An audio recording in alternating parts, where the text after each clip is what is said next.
पूर्वी आई वडील मुलाला उठवायचे, लवकर उठ, व्यायाम कर, धावायला जा, जोर काढ, बैठका काढ. जिम वगैरे नव्हते असं. ते जिम नव्हत्या, ते काय असतं ना ते गव्हाचं काढं वगैरे खायला, त्यानं काय ताकद वाढते म्हणतात वगैरे, काय नाही. हे तुम्ही ते पीठ चालते ना, गव्हाचं पीठ चालते ना, आपल्याला वाटतं मऊ पोळ्या यायला पाहिजे. गरज नाही मऊ यायच्या, त्यामध्ये तो कोंडा आला पाहिजे. तो कोंडा म्हणजे ते गव्हाचं काढा आहे, तो कोंडा काढूनच विकतात इकडं.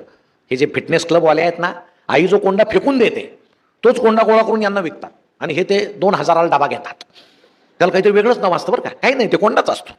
म्हणजे गोठ्यात जनावरं खातात असं ते डाब्यात देतात, पण हे एवढं असं ते जनावरासारखं ताकदवान व्हायचं म्हणतात. हे सगळं आता विचित्र झालेलं आहे. आणि मग असा तो दिवस सुरू झाल्यानंतर आपण उठल्याबरोबर, पण गंमत अशी होते, आता तुमची चूक नाही, तुम्ही शाळेतून गेल्याबरोबर तुम्ही मला सांगा, पूर्वी आम्ही शाळेतून गेलो की दप्तर बाजूला फेकायचो, की पप्पा काय म्हणायचे, बाबा म्हणायचो आम्ही त्यांना, नाही का, इकडे रे, सर काय म्हटले, तुझी वही दाखव, गृहपाठ काय दिला, आई म्हणायची त्याच्याकडे नीट लक्ष द्या जरा, ते नुसता येतो आणि आता खेळायला हुंदडतो, लक्ष द्या.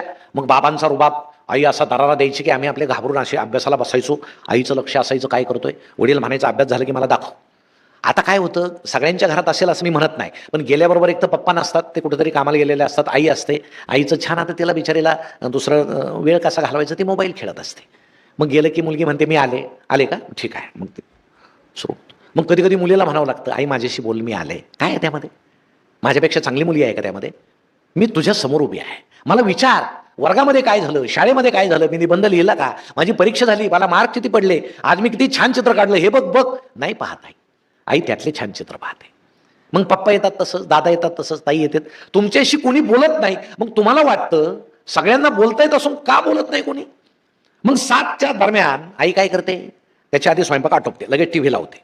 7ला मग बसते मस्त असं प्रवचन ऐकायला बस. का 7ला काय सुरू होतात, सिरियल सुरू होतात. 7 ते 9 कोणी कोणाशी बोलायचं नाही. एक दिवस सासू येते, सुनेला बोलते, दुसऱ्या दिवशी सून येते, सासूला बोलते.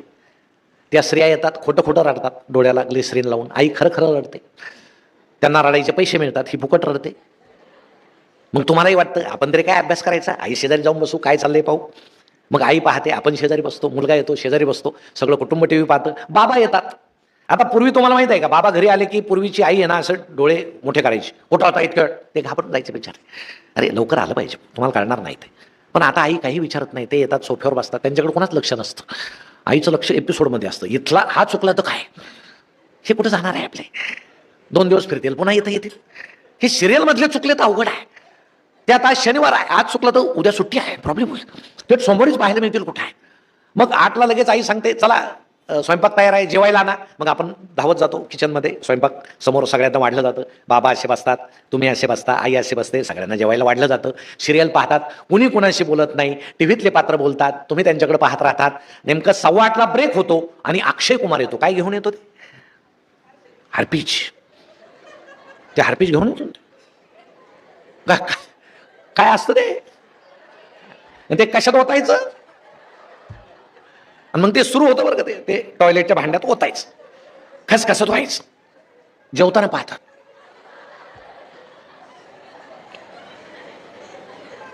मग नुसते पाहत नाही, आई बाबांना काय सांगते, पहा किती स्वच्छ निघतं हा त्यानं, उद्या घेऊन या हा, थोडी भाजी वाढू का तुम्हाला. बाबा तर घाबरूनच जातात, कुठल्या भांड्यातली भाजी द्यायचा भरोसा राहिला नाही आता.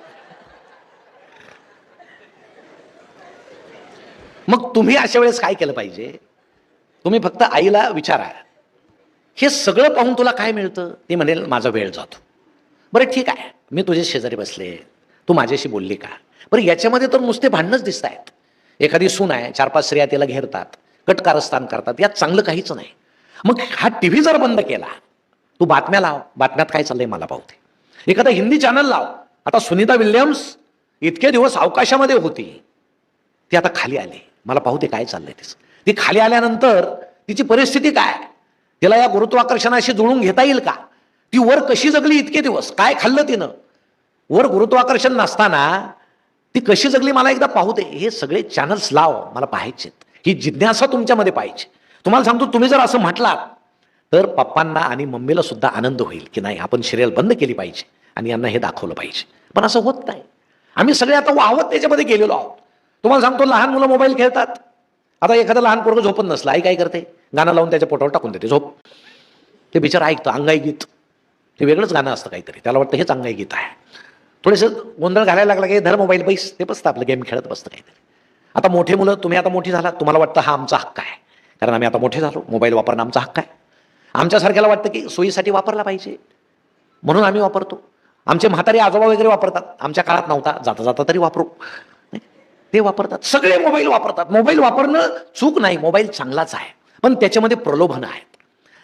तुम्ही पुस्तक घेतलं तर पुस्तक तुम्हाला काही वाईट शिकवणार नाही, चांगलीच गोष्ट तुम्हाला पुस्तक शिकवेल, पण मोबाईल तुम्हाला चांगलीच गोष्ट शिकवेल असं नाही. तुम्ही विज्ञानाचे व्हिडिओज पाहता पाहता अचानक दुसरा एखादा व्हिडिओमध्ये येईल, तुम्ही म्हणाल यात काय, तुम्ही बटन दाबाल, अलिबाबाच्या गुहेसारखं ते तुम्हाला दूर दूर दूर फरफटत नेईल आणि त्याचा तुमच्या मनावर परिणाम होईल, तुम्हाला चटक लागेल, नाही हे छान आहे, हे पाहायला पाहिजे, मम्मी झोपली का, पप्पा झोपले का, आपण हे पाहायला पाहिजे. मला वाटतं ते काही वेगवेगळं पाहून गेम्स खेळून आम्ही मम्मी पप्पाला वगैरे फसवत नाही, आम्ही स्वतःला फसवतो, आम्ही स्वतःला फसवतो. त्यापासून दूर राहतो. काही गरज नाही त्याची. आता तुम्ही बसलात, कोणी मोबाईल पाहताय का, पाहत असेल चुकून एखादा, पण मी बोलतोय तुम्ही ऐकताय, काही बिघडलं का, नाही बिघडत, काही त्यानं बिघडत नाही. पण माणसाला वाटतं आता मोबाईल शिवाय पर्याय नाही, मोबाईल त्याच्या हातात असतो, जग त्याला वाटतं आपल्याशिवाय चालत नाही, तसं काहीही नसतं. म्हणून ते प्रमाणात त्या गोष्टी वापरल्या पाहिजे, आम्ही त्या वापरत नाही. सगळ्याचे फेसबुक अकाउंट आहेत की नाही, नसले तर काढा. आमच्या मोठ्या माणसांचे आहे, पप्पाचा आहे, मम्मीचा आहे, तोंडाला फेस येऊस तर फेसबुक खेळतात, तुम्हाला सांगतो. फोटो सुद्धा खोटा टाकतात, खरा टाकत नाही. आपला चेहरा चांगला नसला तर काय करायचं, एखादा सुंदर चेहरा टाकायचा. का रिक्वेस्ट जास्त येतात नाही का, तर चेहरा पाहून प्रत्यक्ष पाहिल्यावर ते बेशुद्ध पडायची वेळ येते कधी कधी. हे तर असं होतं, हे वेगळंच निघालं काहीतरी. नाही, हे सगळं फसवा फसवी आहे. आणि इतकी फसवा फसवी आहे, आता आमच्या 10वी 11वी 12वीतल्या तरुण मुली असतील, ताई त्यांच्यासाठी सांगतो, इंस्टाग्राम आहे का, आहे बहुतेकांचं आहे. इंस्टाग्राम म्हणजे छान असतं, ते खूप छान असतं. इंस्टाग्राम म्हणजे ते आईबाप नसलेलं ते वधूवर सूचक मंडळच आहे, पालकाची गरज नाही. मग काही राज्यामध्ये गंमत अशी आहे, मुलांचे लग्न होत नाही कारण मुली कमी आहे. मग त्या राज्यातली मुलं सध्या काय करतात, हरियाणासारखं राज्य आहे, ते मुलं काय करतात, महाराष्ट्रातल्या मुलीला फ्रेंड रिक्वेस्ट पाठवतात. मी डॉक्टर आहे, हॉस्पिटलचं चित्र टाकतात, ती पाहते डॉक्टर आहे, चांगला मुलगा असेल, फ्रेंड रिक्वेस्ट स्वीकारते. चॅटिंग नावाचा रम्य प्रकार सुरू होतो. चॅटिंग वाढत वाढत जाते आणि तो तिला सांगतो आपण लग्न करू. याला वाटतं डॉक्टर आहे, काय हरकत आहे लग्न करायला. पण परराज्यात आपले आई वडील आपल्याला जाऊ देणार नाहीत. मग तो सांगतो विमानाच्या तिकिटाची सोय करतो, रात्री निघून ये. आणि एके दिवशी रात्री ही ज्या आई वडिलांनी आपल्याला तळ हाताच्या फोडाप्रमाणे जपलं, रात्र रात्र आपल्यासाठी ते जागले, आपल्याला नुसती सर्दी झाली तरी तुम्ही झोपता, तुम्हाला माहित नाही, आई जागीच असते. आई मध्ये मध्ये उठते, पाहते याला ताप तर आला नाही ना. रात्रीतून कितीतरी वेळेस तुमच्या अंगाला हात लावून जाते, तुम्हाला माहित सुद्धा नाही. पप्पा मध्ये मध्ये उठतात, याचं बरं आहे का, नाही तर हॉस्पिटल. रात्रभर जागतात आई बाप आपल्यासाठी. आणि आपण काय करतो, एका क्षणात त्यांना सोडून कोण कुठला अनोळखी तरुण तिकडे निघून जातो. मग ही तिकडे जाते, हा भेटतो, ती विचारते हॉस्पिटल कुठे आहे. मग तिथं गेल्यावर तिला सत्य समजतं, हा डॉक्टर नाही, याचं हॉस्पिटल नाही, हा मवाली आहे, हा गुंडा आहे, हा गँगस्टर आहे. तुम्हाला सांगतो, आमची ताई फसवली जाते. 2024 साली तुम्ही पोलिसांचा रेकॉर्ड पहा, आमच्या महाराष्ट्रातल्या 30 मुली ज्या रेकॉर्डवर आल्यात त्या परराज्यामध्ये गेल्या, फसवल्या गेल्या आणि त्या परत आल्या. परत आल्यानंतर कोण तुम्हाला सांभाळील, आपले आईवडील सांभाळतील. कारण आपल्या आईवडिलांना माझा मुलगा मुलगी कसंही वागला तरी इलाज नसतो, त्यांना तुम्हाला जवळ घ्यावं लागतं. म्हणून आपण थोडं भानावर आलं पाहिजे का नाही. कुणाला आदर्श मानलं पाहिजे आपण डोळ्यासमोर. पहिले आदर्श आपली आई आहे, दुसरा आदर्श आपले पप्पा आहे. किती आपल्या, तुम्ही मला एक सांगा, तुमच्यातल्या कोणी एका मुलीनं वर येऊन सांगा की तुमचे आईवडील आता एसी मध्ये बसलेले आहेत, ते काही काम करत नाहीत, सगळी प्रचंड संपत्ती तुमच्याकडे आहे, ते तुम्हाला सांगतात तुला करायचं ते कर, काही घाबरू नको, जास्त ऊन लागलं की एसी देऊ बस आमच्यासारखं. कोणी आहे का असं? नाही. तुमचे वडील कुठेतरी कामासाठी गेलेले आहेत, आई कुठेतरी कामासाठी गेलेली आहे. बाथरूम मध्ये साधा साबणाचा तुकडा जर असला बारीक तर तुम्ही तो लावत नाही. तुम्ही सांगता मम्मी मला नवा साबण दे, कारण हा साबण छोटा झालाय. मम्मी नवा साबण देते, तुम्ही तो छोटा तुकडा फेकून देता. तो तुकडा तुम्हाला पुन्हा कुठं दिसत नाही. तुम्हाला वाटतं हा तुकडा यांनी फेकून दिला असेल. फेकून दिला जात नाही. तो तुकडा आपले पप्पा लावतात. का लावतात? कारण मला काटकसर करून माझ्या मुलाला मला शिकवायचंय, माझ्या मुलीला मला शिकवायचंय. ही गोष्ट लक्षात. ते मोबाईल मधले नको ते चित्र पाहून पाहून आता आम्हाला आमची आई कुरूप वाटायला लागली. मित्रांनो, या जगामध्ये सगळ्यात सुंदर कोण असेल तर ती आपली आई आहे. आई इतकं जगात दुसरं सुंदर कोणी नाही, कोणीच नाही. ह्या गोष्टी आपण मनाशी ठेवल्या पाहिजे की मला यांच्यासाठी शिकायचंय, मोठं व्हायचंय. आपण जेवढे शिकून मोठे होऊ तेवढा. म्हणून संस्कार कुठं होतात? कुटुंबात. संस्कार म्हणजे काय? चांगल्या सवयी. दुसरे संस्कार कुठं होतात? शाळेमध्ये होतात. तुम्ही एकमेकांचे मित्र आहात, मैत्रिणी आहात, आपल्याला चांगले मित्र पाहिजे. तुम्हाला गंमत सांगू का, म्हणजे लहानपणी गंमत काय व्हायची, आमचे खेळ काय असायचे. रस्त्यानं चाललं की एखादा आमच्या वर्गातला मुलगा म्हणायचा, अरे तो बिडीचा तुकडा दिसतोय, बिडीचा ओढून पाहिजे का, धूर कसा निघतो. आता बाकीचे त्याला जर म्हटले हो तर ती ओढायची, पण एखादा म्हणजे फेकून दे, ते वाईट असतं, त्यानं कॅन्सर होतो. संगत कशी असावी, भानावर आणणारी असावी, आपल्या हो मध्ये हो मिसळणारी नसावी. आपले मित्र कसे असावेत, आपल्याशी स्पष्ट बोलणारे असावेत. तुम्ही जर काही करायला गेलात आणि मित्र जर म्हटले माझा पाठिंबा आहे, तो मित्र आहे असं तुम्ही समजू नका. त्या मित्रानं तुम्हाला सांगितलं पाहिजे चांगलं काय वाईट काय. वर्गामध्ये तुम्ही शिकता, किती छान शिकता. सर तुम्हाला ज्ञान देतात. आता तुमच्याकडे नसेल, पण महाराष्ट्रात काही ठिकाणी मी असं ऐकतोय, सर समोर ज्ञान देत आहेत, शिकवतायत आणि मागच्या बेंचवर बसून मोबाईल खेळतायत. असंही होतं. तसं करू नका. खरे गुरु तुमच्या वर्गामध्ये आहेत, ते सगळं ज्ञान तुम्हाला देतात. आम्ही ते करत नाही. म्हणून तुम्हाला मागाशी भाषेचं सांगितलं. आता इंग्रजी तर तुम्हाला आलीच पाहिजे, चांगली आहे. हिंदी तर तुम्हाला येत असेल. मराठी तर इतकी सुंदर भाषा आहे, आईची भाषा आहे, ती आपल्याला आलीच पाहिजे. पण भाषे वाचून काही अडत नाही असं माझं मत आहे. तुम्हाला गंमत सांगतो, जुन्या काळी गुरुजी होते आणि त्यांना एकच शब्द माहीत होता इंग्रजीतला. जुन्या काळातल्या शिक्षकांना इंग्रजी येत नव्हतं. त्यांना एकच शब्द माहीत होता, गेट आउट. गेट आउट म्हणजे काय, बाहेर हो. आणि त्यांनी तो एक दिवस वापरला वर्गात. ते एका मुलाला म्हटलं गेट आउट. ते बिचारं गेलं नसं, बाहेर उभं राहील, रडत उभं राहील. आता गुरुजींना त्याची दया आली. गुरुजींना वाटलं बिचारा रडतं, याला आत बोलवलं पाहिजे. पण आता याला जर इंग्रजीत हाकलला आहे तर इंग्रजीतच बोलवलं पाहिजे. पण इंग्रजीत आत बोलवायला काय म्हणतात गुरुजींना माहित नव्हतं. काय करायचं. मग गुरुजी बाहेर गेले, त्याच्या पाठीशी पाठीमागे जाऊन उभे राहिले, वर्गाकडे बोट करत म्हणाले गेट आउट. ते बिचार वर्गात आलं. काही बिघडलं नाही, काही बिघडलं. पण आता गंमत अशी आहे, आमचं डोकं तेवढं सुपीक आहे का सगळ्या गोष्टी येण्या इतकं. असेल तर तुम्ही त्या बाजूलाचा. पण नसताना सुद्धा आमच्यावरती बळजबरी होते. आणि आमच्या पप्पांना हौस असते, माझ्या काही मुलं इंग्रज शाळेत जातात पा, दिवसभर इंग्रज शाळा, घरामध्ये मराठी, गावामध्ये मराठी. काही मुलांना मराठी 1 to 100 मराठी येत नाही, इंग्रजीच येते. आता खेड्यातलं पोरग जर असलं, त्याला जर मराठीत ते आकडे येत नसले, त्याला सांगितलं साखर आण, दुकानात जाऊन 20 रुपयाची साखर आण. आणि ते दुकानात जाऊन जर म्हटलं 20 रुपयाची शुगर द्या, काय होईल. दुकानदाराला समजणार नाही. तो म्हणाला आधीच माझी शुगर वाढली, हा याला अजून कुठून द्यायचं. नाही, मराठी जिथं आपण जगतो तिथं ती भाषा आपल्याला आली पाहिजे. आणि माणसाच्या व्यक्तिमत्वाचा विकास कशानं होतो, भाषेनं होतो, आपल्या आईच्या भाषेनं होतो. म्हणून आधी आईची भाषा शिका, मग गरजेसाठी इंग्रजी शिका. पण पप्पांना हौस. एकदा एका पप्पांनी सांगितलं सरांना, इंग्रजीचे सर भेटले, म्हणे माझ्या मुलाकडे जरा लक्ष द्या, तो इंग्रजीचे उच्चार जरा त्याचे चुकीचे वाटतात मला. सर म्हटले ठीक आहे. मग वर्गात त्याला उभं केला आणि सर त्याला म्हटले म्हण बाळ इलेक्ट्रिसिटी. पोरगं म्हटलं इलेक्ट्रिसिटी. सर म्हटले चुकला, इलेक्ट्रिसिटी नाही, इलेक्ट्रिसिटी सिटी. पोरगं म्हणायचं इलेक्ट्रिसिटी. तासभर हाच खेळ सुरू होता. तुम्हाला सांगतो, पिरियड संपल्यावर सर त्याच्या नादाने इलेक्ट्रिसिटी म्हणायला लागले. संध्याकाळी त्याचे वडील भेटले, म्हणे काय तुमचा मुलगा काय झालं. म्हणे अहो तो इलेक्ट्रिसिटीला इलेक्ट्रिसिटी म्हणतो. त्याचे वडील म्हटले जाऊ द्या सर, त्याच्या बुद्धीची कॅपॅसिटीच तेवढी आहे. सरांना धक्काच बसला. मग आता पोरग इलेक्ट्रिसिटीला इलेक्ट्रिसिटी म्हणतं, बाप कॅपॅसिटीला कॅपॅसिटी म्हणतो. यांच्या घरात टीटीचे इंजेक्शन जास्त दिलेले दिसत आहेत. दुसऱ्या दिवशी सर निघाले शाळेमध्ये, आजोबा बसलेले ओट्यावर. म्हणे आजोबा काय तुमचं घर. म्हणे काय झालं. अहो तुमचा नातू इलेक्ट्रिसिटीला इलेक्ट्रिसिटी म्हणतो, त्याचे वडील कॅपॅसिटीला कॅपॅसिटी म्हणतात. आजोबा म्हटले सर इकडे या. सरांच्या कानात म्हटले आहे ते बरं आहे, कृपया प्रकाराची पब्लिसिटी कुठं करू नका. आता असं एखादं घर भेटलं तर अवघड आहे. म्हणून वर्गामध्ये आम्ही काय शिकतो, आपल्याला प्रश्न पडला की आपण उभा राहून सरांना विचारलं पाहिजे, सर मला असा प्रश्न पडलेला आहे. आम्ही नाही विचारत, आम्ही घाबरतो. नाही वर्गात तुमचं धाडस झालं, सर बाहेर भेटल्यावर त्यांना विचारा, सर मला शंका आहे, असं का घडतं. पृथ्वी जर गोल असेल तर असं का घडतं. तुम्ही सरांना विचारा. इतके पक्षी आहेत, शेकडो पक्षी आहेत, चिमण्या आहेत, कबूतर आहेत, सगळे. तुम्हाला पक्षी मेलेले आढळतात का रे रस्त्यावर.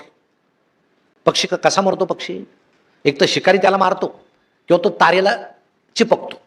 पण पक्षी म्हातारा झाला आणि मेला असं तुम्हाला कुठं दिसलंय का. नाही दिसलं. मग का पक्षी मरत नाहीत का. पक्ष्यांचं वय किती असतं, 30 दिवस 40 दिवस 60 दिवस. तुम्ही सरांना विचारा की माणसं म्हातारे होऊन मरतात, वृद्ध होतात, हे एवढे सगळे पक्षी आहेत.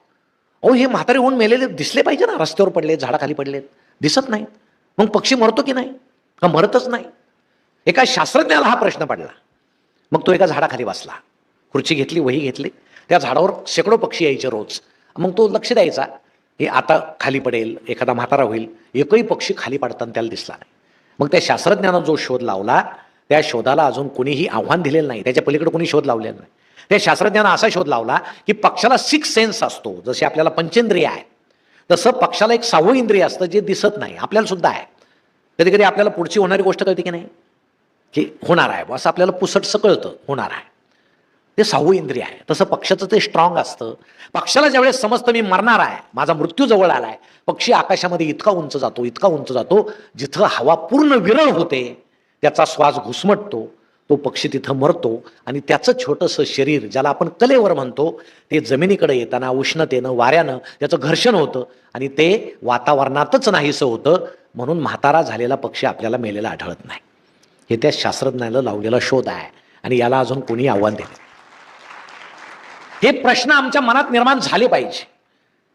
ज्याला प्रश्न पडतो तो संशोधक होतो, तो शास्त्रज्ञ होतो, त्याचा अभ्यास चांगला असतो. आम्हाला प्रश्न पडतच नाहीत, नाही पडत प्रश्न, पडले पाहिजे. तुम्ही हे संस्कार शिबिर घेता, तुम्ही आमच्या जागीरदार साहेबांना विचारलं पाहिजे का घेता. ते म्हणतील तुमच्यासाठी घेतो. मग आमच्यासाठी तरी का घेता. ते म्हणतील नाही मला अशी शंका आहे की तुम्ही आता बिघडणार आहात, तुम्ही बिघडण्याआधी तुम्हाला सुधरवलेलं बरं आहे असं ते म्हणू. मग आपण बिघडलेलो आहोत का, मनाशी विचारा बरं, बिघडलेलो आहोत का. अजिबात नाही, आम्ही बिघडलेलो नाही, आमची बुद्धी इतकी छान आहे. फक्त आता नवीन नवीन जे येतंय AI आलं, आर्टिफिशियल इंटेलिजन्स आलं, नाही काय काय त्याच्यामध्ये सोय आहे. ते काय गिबली का काय ते हा छान आहे ते. कसे म्हणजे आपला चांगला चेहरा आपल्याला पटतच नाही, कशात तरी घालायचं आणि भेसूर करायचं. बरं तुमचं जाऊ द्या, परवा मी एका लग्नात पाहिलं, नवरा बायकोचे ते फोटो काढून असे लावले होते. म्हटलं यांचं जमलं तरी कसं त्यांचे चेहरे म्हणून. मी माझा फोटो त्यात टाकला. काय उत्तर आलं माहित आहे का तुम्हाला. फोटो नाही आला, त्यात उत्तर आलं मुळात तुमचा चेहराच तसा आहे, काही टाकू नका तुम्ही.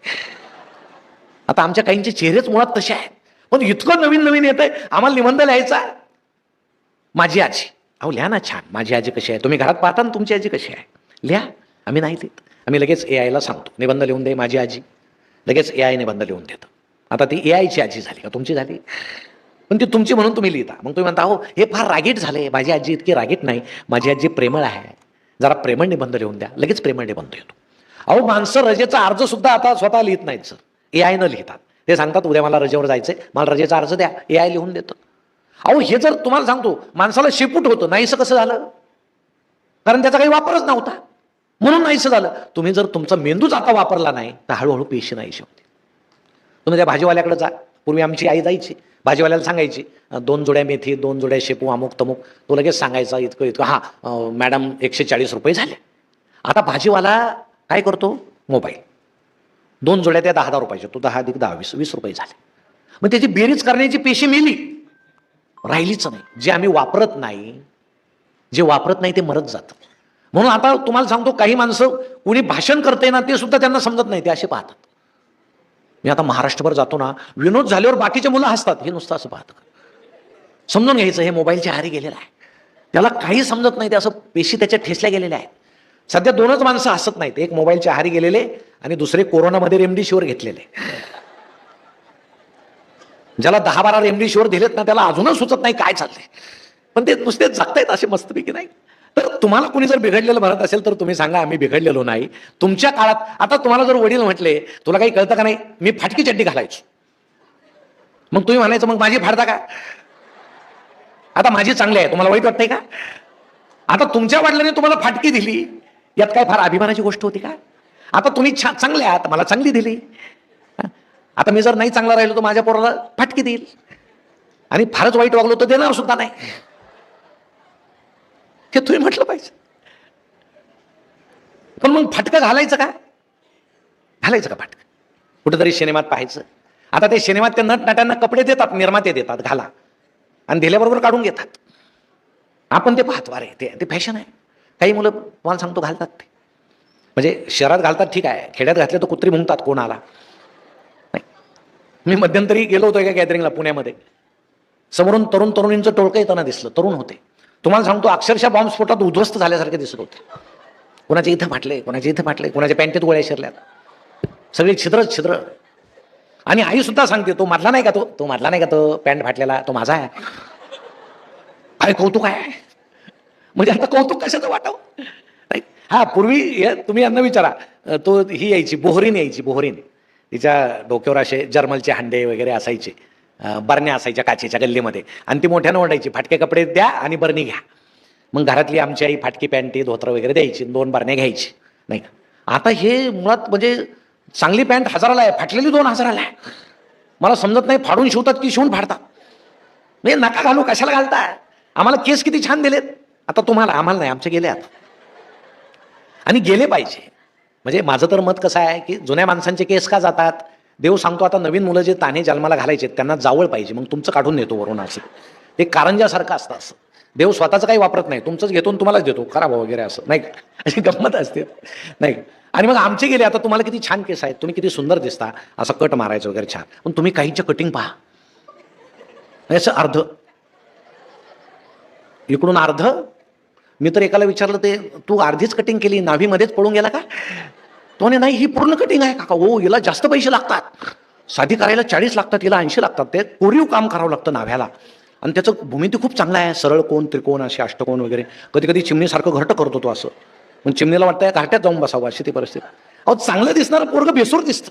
म्हणजे पोरगं कटिंगला गेलं परत आलं तर वडील त्याला विचारतात कोण पाहिजे. तो सांगतो मी तुमचाच भांड्या आहे. असं आहे, भांड्या आहे. माझं म्हणायला लाज वाटते रे भांड्या. जा चंपी करून ये, पुन्हा 100 रुपये लागू दे, चंपी करून ये. वडिलांना ते पटत नाही, कारण बाहेरचे लोक म्हणतील अहो ते तुमचं भेटलं होतं ते तुमचंच आहे का काय, ते असं फिरतंय ते माकडासारखं. आता काय काय उत्तर द्यायचं. तर आपण इतकं निसर्गानं इतकं सगळं छान दिलंय. तुम्हाला सांगतो, निसर्गानं सगळं सुंदर आपल्याला दिलेलं आहे. केस आहे, त्वचा आहे, सौंदर्य आहे. आणि आपलं शरीर आपण असं छान झाकलेलं असावं की लोकांनी त्याचं दर्शन घ्यावं. त्यासाठी त्याचं प्रदर्शन करू नये, लोकांनी त्याचं दर्शन घेतलं पाहिजे. हे आपल्या मनामध्ये एकदा निर्माण झालं. आणि तुम्हाला सांगू का, इतकं सगळं लक्षात ठेवण्याऐवजी एकच सांगा. तुम्ही मम्मी पप्पाला एक सांगा, मम्मी आणि पप्पा तुम्हाला लोक नावं ठेवणार नाहीत असं मी वागेल. कसं वागायचं तुम्हीच मला सांगा. मग पप्पा तुला सांगतील की बाबा तू असं कर, तू आता तुला गाडी दिली आहे ना, आता मी गाडी कशाला दिली आहे, क्लासला जायला दिली नाही का. मग तू असा वाकडा तिकडा का जातो सापासारखा, सरळ जा. आपले रस्ते तसे इतके चांगले नाही आहेत, अजून खड्डे आहेत नाही का. तू सरळ गेलं पाहिजे, तुझं अजून वय नाही, तुला लायसन नाही, समोर कोणी नसताना विनाकारण हॉर्न वाजू नये नाही का. असं तुम्हाला पप्पा सांगतील, कारण आपल्या वयात होत असतं. आणि तिसरे संस्कार कुठं होतात, समाजामध्ये. हा समाज आहे, तुम्ही मी सगळे समाज. आता समाजात काय चाललंय, मी कुठल्या धर्माला नावं ठेवत नाही, प्रचंड मिरवणूक आहे, सगळ्यांच्या मिरवणूक आहे, दान दान. अहो, देवाला शांतता आवडते, पण आता डीजे लावतात. डीजे, तो डीजे तर इतका भयानक असतो, कसं तुम्हाला सहन होतो सगळं. मी तर सांगत असतो एखाद्या जुन्या माणसाला, तुला जर हृदयाचा काही प्रॉब्लेम असेल आणि हृदयाच्या टेस्ट करायचे असेल तर तू डॉक्टरांना पैसे घालू नको. तू काय कर, जिथं डीजे सुरू आहे तिथं जाऊन उभा राहा. तुला जर काही झालं नाही तर समजायचं ठणठणीत आहे, आणि काही झालं तर गेलं तू तिथंच जाणार. बाकीचे म्हणतील मिरवणूक संपल्यावर याला उचलू आपण, लगेच उचलण्यात काय अर्थ नाही. असं डीजेचं दान दान दान. आम्ही देवाच्या पाया पडतो 1 तासभर. तो देव तुम्हाला सांगतो की बाबा तुला सगळं मी दिलंय, हात दिले, पाय दिले, डोकं दिलंय, तू कशाला माझ्या समोर ते जोडून बसला. उठ, काम कर. तुला मी पृथ्वीवर कशाला पाठवलंय, रात्रंदिवस माझी भक्ती करायला नाही पाठवलं. देव कुठं देवळात नसतो, तो मनात असतो. आपल्या मनात तो देव पाहिजे नाही, मनात पाहिजे देव आपल्या. आता आमचं इथं किती गुरुद्वारा आहे, आम्ही इथं आल्यावर डोकं टेकवतो, आम्हाला इतकं छान पवित्र वाटतं. गुरु हे खूप मोठी माणसं होऊन गेले, खूप मोठी. त्यांनी समाज घडवला. आता काही आपले आई वडील काय दिंडीला जातात पंढरपूरला महिन्याला. आता दिंड्यांची संख्या फार वाढली, म्हणजे विठ्ठलाविषयी प्रेम वाढलं असं मी म्हणत नाही, घरात प्रॉब्लेम व्हायला लागलेत म्हणून ते आता दिंडीला जायला लागले. पण काहींचे काही पहा, घरामध्ये आई वडील बसलेत, त्यांना पाणी नाही, त्यांना वेळेवर जेवण नाही, हा दिंडीला चाललाय. दर महिन्याला तिथं पंढरपूरला जातो आणि बापाला इकडे जेवायला नाही असून. मग एखाद्या दिवशी विठ्ठल काय करील, पायाखालची वीट काढून याच्या डोक्यात घालेल. तो नल मूर्ख माणसा, घरात तुझ्या विठ्ठल आहे, इकडे कुठं बोंबलत निघाला तू. आपला बाप म्हणजे आपला विठ्ठल आहे की नाही.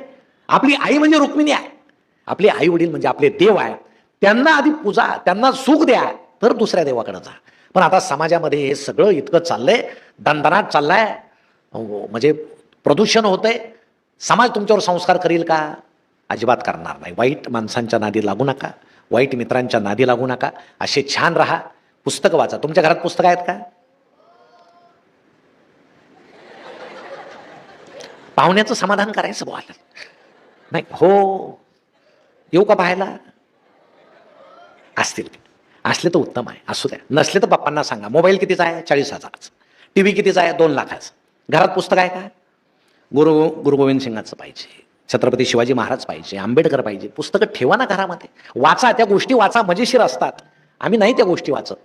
मग पुस्तकं आमच्यावर संस्कार करतात, पुस्तकं पाहिजे. आणि असे संस्कार शिबिर पाहिजे जिथे येऊन आम्हाला बोलता येईल. मला वाटतं मी मगाशी जागीरदार साहेबांना यांच्याशी बोललो की एकदा तुम्ही पालक बोलवा, पालक. ही मुलं बिचारी यांची काही चूक नाही. आता उलटी गंमत आहे. आता तुम्ही पालकांवर संस्कार करा. तुम्ही आईला सांगा टीव्ही बंद कर, पप्पाला सांगा काय पाहतो इतकं मोबाईलमध्ये, पाहू द्या मला इकडं. चल हो तिकडे. हो तिकडं म्हणजे मी तुमचा मुलगा आहे का? हो तिकडं. तुम्ही आम्हाला सांगता मोबाईल पाहायचा नाही तुम्ही पाहायचा, ही कुठली पद्धत आहे? जमणार नाही म्हणायचं, पाहू द्या काय पाहता. आणि पाहायचं असलं तर माझ्यासमोर पाहायचं नाही. आम्हाला नावं ठेवता की सगळे झोपताना आम्ही पाहतो त्या चादरीच्या आत, तुम्ही काय करता? तुम्ही पाहायचं नाही. तर 70% मुलं अनुकरण करतात की आई बाप जे पाहतात ते करतात. म्हणून आपण आता आई वडिलांना सांगितलं पाहिजे की मी जर चित्र काढतोय, मला चित्रकलेची वही आणून दे, रंग आणून दे. मी जर निबंध लिहितोय, मी छान निबंध लिहील, मी मोठा लेखक होईल. एक चित्र कितीला विकतो? कोटी कोटी रुपयाला विकतो. आणि आपल्या मम्मी पप्पाला काय वाटतं? 90% पडले पाहिजे, डॉक्टर झाला पाहिजे, इंजिनियर झाला पाहिजे, टीचर झाला पाहिजे. त्याच्या पलीकडे काही आहे की नाही? अहो साधी रांगोळी काढली तर 40-40 हजार रुपये मिळतात. लग्नामध्ये नवरीला मेहंदी जर काढली 50-50 हजार रुपये मेहंदीचे घेतात. ही कला आहे. या बाकीच्या कला सगळ्या तुम्हाला आल्या पाहिजे. फक्त मार्क्स पडणं म्हणजे मी हुशार असं अजिबात समजू नका. सगळ्या कला येणं, त्याबरोबर गुण पडणं म्हणजे आपली हुशारी आहे. म्हणून तुमचं सगळं व्यक्तिमत्व अत्यंत सुंदर हो अशी मी शुभेच्छा व्यक्त करतो.